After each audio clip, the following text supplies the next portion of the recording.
Well, hi everyone. Welcome to the Buffett and Beyond Research Saturday ETF report on September 13, 2025. And last week we went over the surprising stocks in the semiconductor ETF, and we went over one of them, and now today we're going to go over the other one.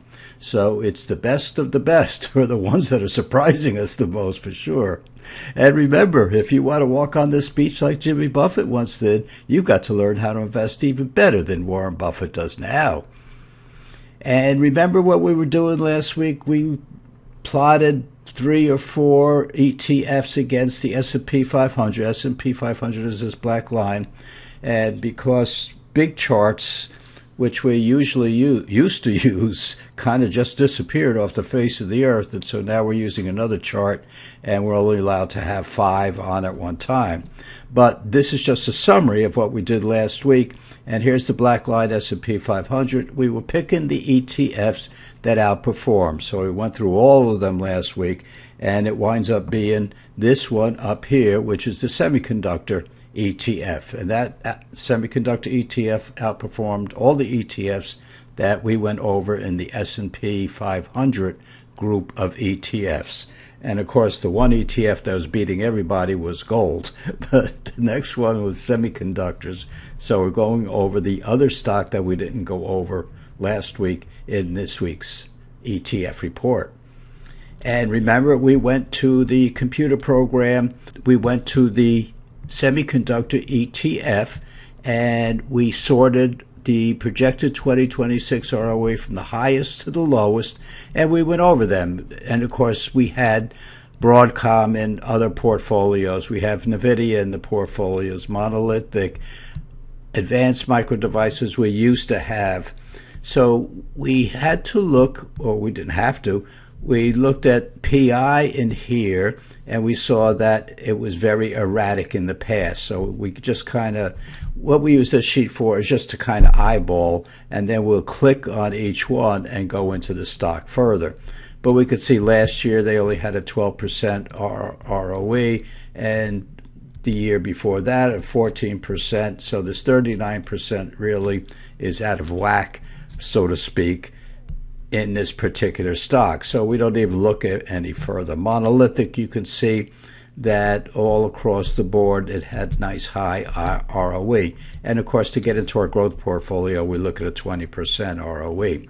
Now, Astera Labs we looked at, and we said that we used to have AMD in our portfolio, but it's kind of making one of the chips similar to NVIDIA. So since we have NVIDIA in our portfolios, we just left AMD out, and it hasn't been performing. The market knows, or the market feels, that it's has good numbers, definitely has good numbers, but it's not performing or might be in competition with NVIDIA. So we stick away from that. First Solar we talked about, and we said that they have tax credits or tax write-offs or tax help when you put solar collectors on your roof, and we all pay for that. And we don't like getting into something where the government can say, okay, we're pulling those tax credits or that tax relief or the tax write-offs, whatever they call it at that particular time.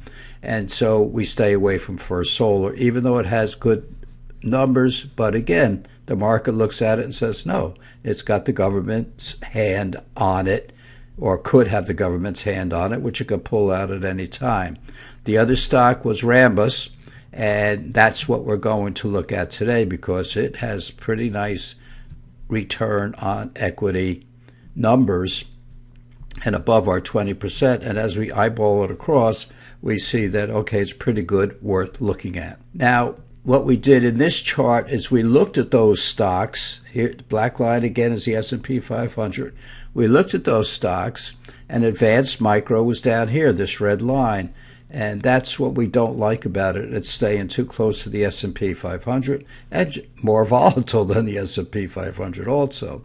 Rambus is this green line, and Astera is this blue line, and the red line down here is First Solar. So you could see that AMD and First Solar are kind of tracking the S&P 500, even though they have better numbers than the average stock out there. So we're looking at these two stocks, and we're going to review it once again because I had a question on Astera, which is this stock up here. And you can see these stocks have really moved. What we like about this green line, before I go on, the green line is Rambus, and it has pretty much always been ahead of the S&P 500, whereas Astera was up. Well, Astera just came public a couple of years ago, so here it is right here. It went below the S&P, above the S&P, down to the S&P, and then shot all the way up. So we're going to look at both of those right now. And we talked about Astera, and it had a nice high ROE, but we were unsure about this first number because with owner's equity, or better known as book value, when we first start out, when a company first starts out, we are very, very doubtful about this owner's equity because don't forget, the owner's equity or book value is 150% different than the traditional accounting owner's equity or book value. Owner's equity is synonymous with book value. So when we see something in red like this, or when you see it, you know that we had to go through other means on our research to come up with this first number, because we'd like to see a stock that has a lot of years, so it takes time to clean up this book value or owner's equity. So here we're kind of guessing at it, and we have to use some rules of thumb that we have here. But right here it looks very, very good with the 20% plus clean surplus ROE. Now, one of you came in and said, what if we're wrong about this number here? And so this is what we do here with part of our research. We put 750 in there instead of $5.11. So what's it do to the clean surplus ROE? Well, it lowers it. So the higher the owner's equity, the lower the clean surplus ROE. But look at it this way. Clean surplus ROE is rising, even if we're using $7.50 instead of $5.11. Okay, so what we want to look at is that this clean surplus ROE is rising. So the market loves the clean surplus ROE that's rising. Why?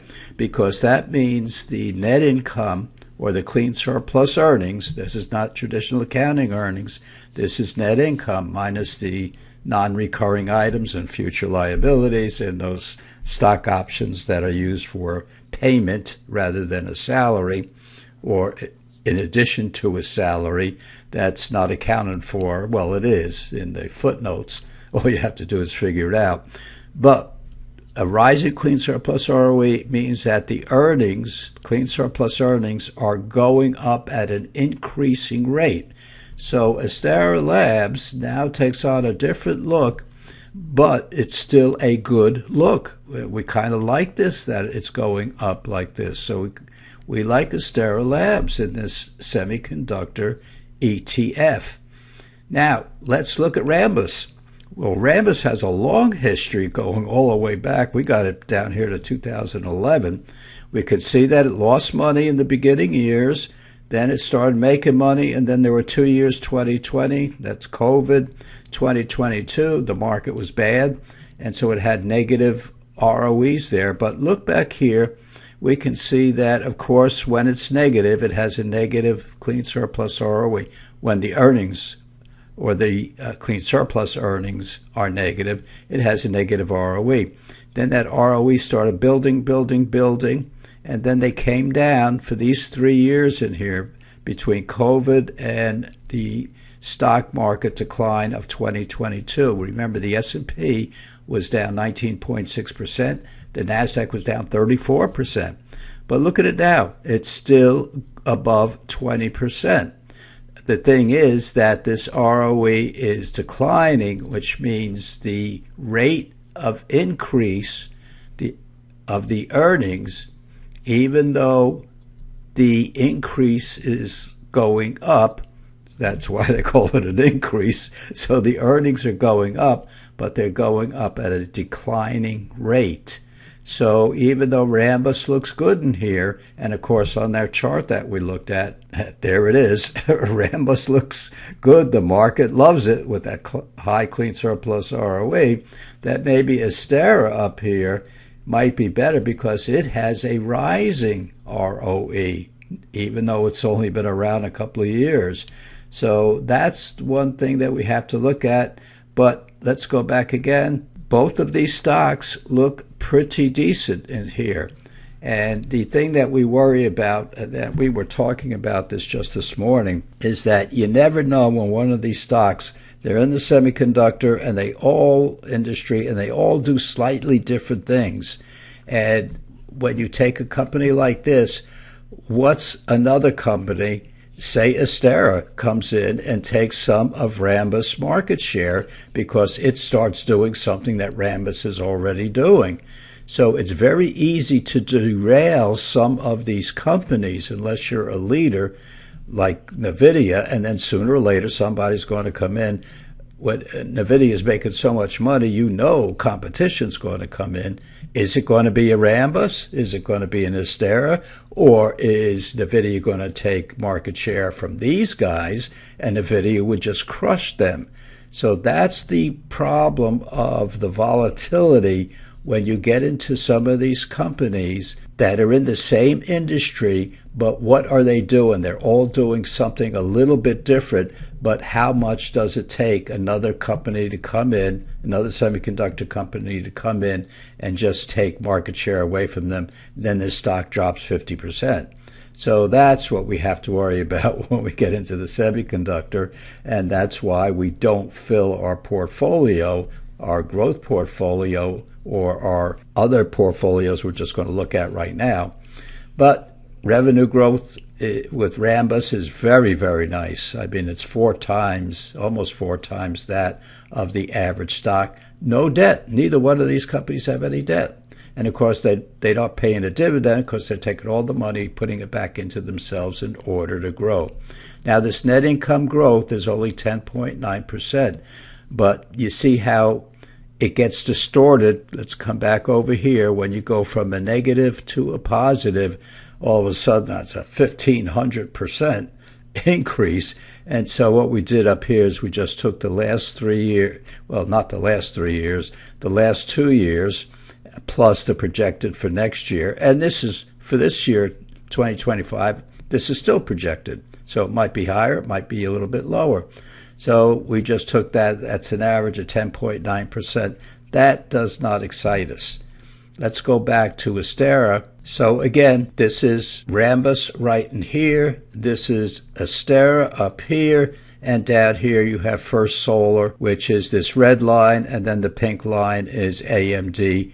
Both with good numbers, but they kind of have a little question mark hanging over them, which is why the market is not rewarding them, because they think something could possibly happen. All right, and let's look at our ETF All-Stars model portfolio. So we pick some of the best stocks from the better ETFs, and we can see with the S&P up 11.4%, this portfolio is up 15.6%.